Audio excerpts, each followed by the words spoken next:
नागपुरातील हडस हायस्कूल ही जुन्या प्रख्यात शाळांपैकी एक शाळा आहे। या शाळेचे अनेक माजी विद्यार्थी आज आपल्या आपल्या क्षेत्रात उच्च पदावर पोहोचले आहेत।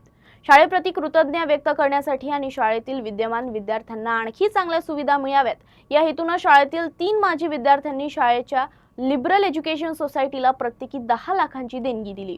शाळा परिसरात या माजी विद्यार्थ्यांच्या पालकांच्या नावाचा फलक लावून माजी विद्यार्थ्यांचे आभार मानले आहे।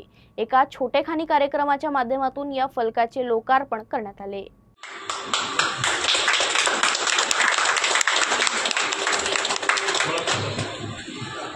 शाळेचा असा नवीन क्लासरूम बांधताय, पहिला शब्द तिच्यातनं आला की आपण आम्हाला माझ्या मते काहीतरी द्यायचं। मग तिला जेवढे देतं तर त्याच्यात आम्ही तिघांनी त्याच्यात थोडे ॲड करून 10 लाख रुपये केले। पण मुख्य म्हणजे त्यात तिला कायम असं वाटतं की शाळेत तिघांचंही आमचं शिक्षण चांगलं झालं, याला कारण शाळाचं जो पायाभूत हे जे तयार केला शाळेने आमचं त्याचं आहे।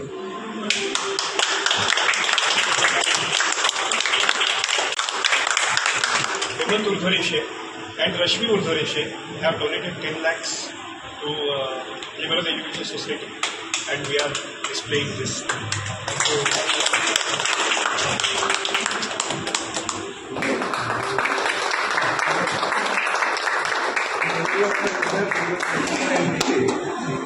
त्यांनी आपल्या आईच्या शाळेला त्या प्रतिष्ठा प्रथा घेण्याचा बोध लाभलेला